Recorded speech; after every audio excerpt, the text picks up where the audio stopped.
अध्याय 1 का 11वां श्लोक। कुरुक्षेत्र के युद्ध स्थल में सैन्य निरीक्षण। अयनेषु च सर्वेषु यथा भागम स्थिता भीष्म मेवाभिरक्षन्तु भवन्तः। सर्व एव ही। हिंदी अनुवाद।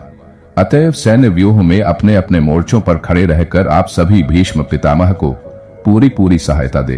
अर्थात भीष्म पितामह के शौर्य की प्रशंसा करने के बाद दुर्योधन ने सोचा कि कहीं अन्य योद्धा यह न समझ ले कि उन्हें कम महत्व दिया जा रहा है। अतः दुर्योधन ने अपने सहज कूटनीतिक ढंग से स्थिति संभालने के उद्देश्य से उपर्युक्त शब्द कहे। उसने बलपूर्वक कहा कि भीष्मदेव निस्संदेह महानतम योद्धा है, किंतु अब वे वृद्ध हो चुके हैं। अतः प्रत्येक सैनिक को चाहिए कि चारों ओर से उनकी सुरक्षा का विशेष ध्यान रखें। हो सकता है कि वे किसी एक दिशा में युद्ध करने लग जाए और शत्रु इस व्यस्तता का लाभ उठा ले। अतः यह आवश्यक है कि अन्य योद्धा मोर्चों पर अपनी अपनी स्थिति पर अडिग रहे और शत्रु को व्यूह न तोड़ने दे। दुर्योधन को पूर्ण विश्वास था कि कुरुओं की विजय भीष्मदेव की उपस्थिति पर निर्भर है। उसे युद्ध में भीष्मदेव तथा द्रोणाचार्य के पूर्ण सहयोग की आशा थी, क्योंकि वह अच्छी तरह जानता था कि इन दोनों ने उस समय एक शब्द भी नहीं कहा था जब अर्जुन की पत्नी द्रौपदी को असहायावस्था में भरी सभा में नग्न किया जा रहा था, और जब उसने उनसे न्याय की भीख मांगी थी, यह जानते हुए भी कि इन दोनों सेनापतियों के मन में पांडवों के लिए स्नेह था। दुर्योधन को आशा थी कि वे इस स्नेह को उसी तरह त्याग देंगे जिस तरह उन्होंने दूत क्रीड़ा के अवसर पर किया था। 12वां एवं 13वां श्लोक। तस्य संजनन हर्षं कुरु वृद्धः पितामह सिंहनादन विन्घोच्चय शंखं दद्मो प्रतापवान ततः शखराश्च भैर्यश्च परवान गोमुखा सहसेवाभ्यहन्यंत स शब्दस्तु मूलो भवत्। हिंदी अनुवाद। तब कुरु वंश के वयोवृद्ध परम प्रतापी एवं वृद्ध पितामह ने सिंह गर्जना की सी ध्वनि करने वाले अपने शंख को उच्च स्वर में बजाया, जिससे दुर्योधन को हर्ष हुआ। तत्पश्चात शंख नगाड़े बिगुल तथा सीम सहसा एक साथ बज उठे। वह संवेद स्वर अत्यंत कोलाहलपूर्ण था। अर्थात कुरुवंश के वयोवृद्ध पितामह अपने पौत्र दुर्योधन का मनोभाव जान रहे और उसके प्रति अपनी स्वाभाविक दया वश उन्होंने उसे प्रसन्न करने के लिए उच्च स्वर से अपना शंख बजाया, जो उनकी सिंह के समान स्थिति के अनुरूप था। अप्रत्यक्ष रूप में शंख के द्वारा प्रतीकात्मक ढंग से उन्होंने अपने हताश पौत्र दुर्योधन को बता दिया कि उन्हें युद्ध में विजय की आशा नहीं है, क्योंकि दूसरे पक्ष में साक्षात भगवान श्री कृष्ण है। फिर भी युद्ध का मार्गदर्शन करना उनका कर्तव्य था और इस संबंध में वे कोई कसर नहीं रखेंगे। 14वां श्लोक। ततः श्वेतर हेर युक्ते महती स्यंदने स्थितो माधव पांडवश्चैव दिव्यो शखों प्रदधमतु। हिंदी अनुवाद। दूसरी ओर से श्वेत घोड़ों द्वारा खींचे जाने वाले विशाल रथ पर आसीन श्री कृष्ण तथा अर्जुन ने अपने अपने दिव्य शंख बजाए।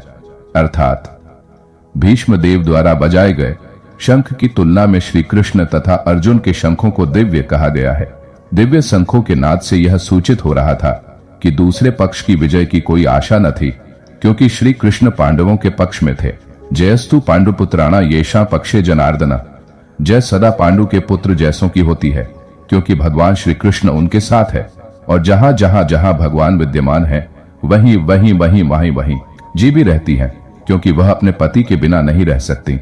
अतः जैसा कि श्री विष्णु या भगवान कृष्ण के संघ द्वारा उत्पन्न दिव्य ध्वनि से सूचित हो रहा था, विजय तथा श्री दोनों ही अर्जुन की प्रतीक्षा कर रही थी। इसके अतिरिक्त जिस रथ में दोनों मित्र आसीन थे वह अर्जुन को अग्नि देवता द्वारा प्रदत्त था, और इससे सूचित हो रहा था कि तीनों लोकों में जहां कहीं भी यह रथ जाएगा वहां विजय निश्चित है। तो प्रिय भक्तजनों, 15वां श्लोक जानने के लिए वीडियो को लाइक, शेयर और सब्सक्राइब अवश्य कर लीजिए। 15वां श्लोक। पांचजन्यन ऋषिकेशो देवदत्तन धनंजय पौंड्रन दधमो महाशंखन अभीन कर्मा विकोदरा। हिंदी अनुवाद। भगवान श्री कृष्ण ने अपना पांचजन्य शंख बजाया। अर्जुन ने देवदत्त शंख तथा अतिभोजी एवं अतिमानवीय कार्य करने वाले भीम ने पौंड्र नामक भयंकर शंख बजाया। अर्थात इस श्लोक में भगवान श्री कृष्ण को ऋषिकेश कहा गया है, क्योंकि वे ही समस्त इंद्रियों के स्वामी हैं। सारे जीव उनके भिन्नांश है, अतः जीवों की इंद्रियां भी उनकी इंद्रियों के अंश है। चूंकि निर्विशेषवादी जीवों की इंद्रियों का कारण बताने में असमर्थ हैं, इसलिए वे जीवों को इंद्रिय रहित या निर्विशेष कहने के लिए उत्सुक रहते हैं। भगवान समस्त जीवों के हृदयों में स्थित होकर उनकी इंद्रियों का निर्देशन करते हैं, किंतु वह इस तरह निर्देशन करते हैं कि जीव उनकी शरण ग्रहण कर ले, और विशुद्ध भक्तों की इंद्रियों का तो वे प्रत्यक्ष निर्देशन करते हैं। यहाँ कुरुक्षेत्र की युद्ध भूमि में भगवान श्री कृष्ण अर्जुन की दिव्य इंद्रियों का निर्देशन करते हैं, इसलिए उनको ऋषिकेश कहा गया है। भगवान के विविध कार्यों के अनुसार उनके भिन्न भिन्न नाम है। उदाहरणार्थ उनका एक नाम मधुसूदन है, क्योंकि उन्होंने मधु नाम के असुर को मारा था।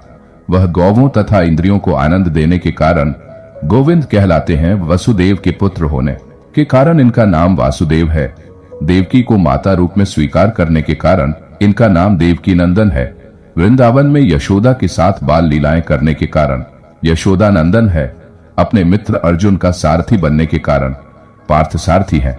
इसी प्रकार उनका एक नाम ऋषिकेश है, क्योंकि उन्होंने कुरुक्षेत्र के युद्ध स्थल में अर्जुन का निर्देशन किया। इस श्लोक में अर्जुन को निर्देशन किया धनंजय कहा गया है, क्योंकि जब इनके बड़े भाई को विभिन्न यज्ञ संपन्न करने के लिए धन की आवश्यकता हुई थी तो उसे प्राप्त करने में इन्होंने सहायता की थी।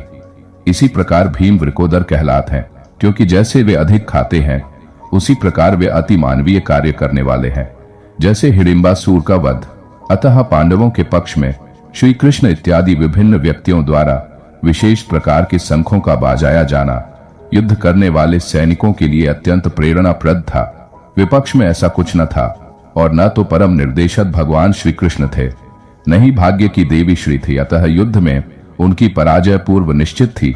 शंखों की ध्वनि मानो यही संदेश दे रही थी। 16वां 17वां एवं 18वां श्लोक।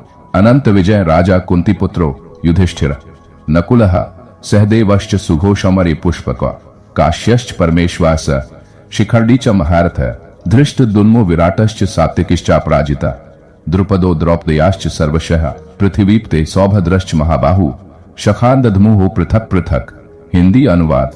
हे राजन, कुंती पुत्र राजा युधिष्ठिर ने अपना अनंत विजय नामक शंख बजाया तथा नकुल और सहदेव ने सुघोष एवं मणिपुष्पक शंख बजाए।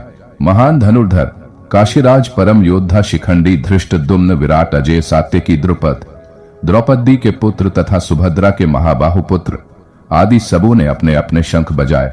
अर्थात संजय ने राजा धृतराष्ट्र को अत्यंत चतुराई से यह बताया कि पांडु के पुत्रों को धोखा देने तथा राज्य सिंहासन पर अपने पुत्रों को आसीन कराने की यह अविवेकपूर्ण नीति श्लाघनीय नहीं थी।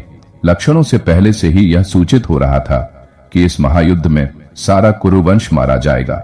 भीष्म पितामह से लेकर अभिमन्यु तथा अन्य पौत्रों तक विश्व के अनेक देशों के राजाओं समेत उपस्थित सारे के सारे लोगों का विनाश निश्चित था।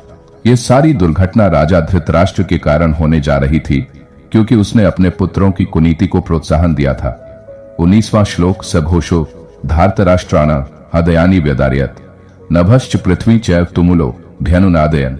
हिंदी अनुवाद। इन विभिन्न शंखों की ध्वनि कोलाहलपूर्ण बन गई, जो आकाश तथा पृथ्वी को शब्दयमान करती हुई धृतराष्ट्र के पुत्रों के हृदयों को विदारण करने लगी। अर्थात जब भीष्म तथा दुर्योधन के पक्ष के अन्य वीरों ने अपने अपने शंख बजाए तो पांडवों के हृदय विदार नहीं हुए। ऐसी घटनाओं का वर्णन नहीं मिलता, किंतु इस विशिष्ट श्लोक में कहा गया है कि पांडव पक्ष के शंखनाद से धृतराष्ट्र के पुत्रों के हृदय विदीर्ण हो गए। इसका कारण स्वयं पांडव और भगवान श्री कृष्ण में उनका विश्वास है। परमेश्वर की शरण ग्रहण करने वाले को किसी प्रकार का भय नहीं रह जाता, चाहे वह कितनी ही विपत्ति में क्यों ना हो। 20वां श्लोक। अथ व्यवस्थिता दशवटा धार्तराष्ट्रां कपिध्वजा प्रवृत्ते शस्त्र संपाते धनुरुद्दम्य पांडवा ऋषिकेशन तदा वाक्यमिदमा महीपते। हिंदी अनुवाद। उस समय हनुमान से अंकित ध्वजा लगे रथ पर आसीन पांडुपुत्र अर्जुन अपना धनुष उठाकर तीर चलाने के लिए उद्यत हुआ। हे राजन, धृतराष्ट्र के पुत्रों को व्यूह में खड़ा देखकर अर्जुन ने श्री कृष्ण से वचन कहे, अर्थात युद्ध प्रारंभ होने ही वाला था। उपर्युक्त कथन से ज्ञात होता है कि पांडवों की सेना की अप्रत्याशित व्यवस्था से धृतराष्ट्र के पुत्र बहुत कुछ निरुत्साहित थे, क्योंकि युद्ध भूमि में पांडवों का निर्देशन भगवान श्री कृष्ण के आदेशानुसार हो रहा था। अर्जुन की ध्वजा पर श्री हनुमान का चिन्ह भी विजय का सूचक है, क्योंकि श्री हनुमान ने श्री राम तथा रावण युद्ध में श्री राम जी की सहायता की थी, जिससे श्री राम जी विजयी हुए थे।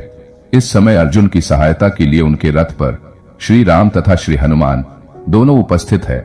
भगवान श्री कृष्ण साक्षात श्री राम है, और जहां भी श्री राम रहते हैं वहां उनके नित्य सेवक श्री हनुमान होते हैं तथा उनकी नित्य सन्ननी वैभव की देवी सीता माता उपस्थित रहती हैं।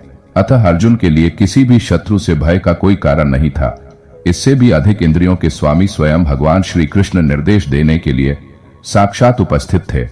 इस प्रकार अर्जुन को युद्ध करने के मामले में सहारा सत्परामर्श प्राप्त था। ऐसी स्थितियों में जिनकी व्यवस्था स्वयं भगवान जी ने अपने शाश्वत भक्त के लिए की थी, निश्चित विजय के लक्षण स्पष्ट थे। तो प्रिय भक्तजनों, 21वां श्लोक जानने के लिए वीडियो को लाइक, शेयर और सब्सक्राइब अवश्य कर लीजिए ताकि आपको 21वां श्लोक जल्द प्राप्त हो।